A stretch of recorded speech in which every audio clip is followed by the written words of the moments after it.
ఇదే కదా నీ కథ ముగింపులేనిదై సదా సాగదా ఇదే కదా నీ కథ ముగింపులేనిదై సదా సాగదా నీ కంటి రెప్పలంచున మనస్సు నిండి పొంగిన ఓ నీటి బిందువే కదా నువ్వెతుకుతున్న సంపద ఒక్కొక్క జ్ఞాపకానికి 100 ఏళ్ల ఆయువుందిగా ఇంకెన్ని ముందు వేచనో అవన్నీ వెతుకుతూ పదా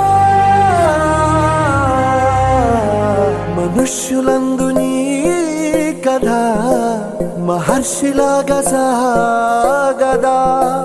మనుష్యులందు నీ కథ మహర్షిలాగా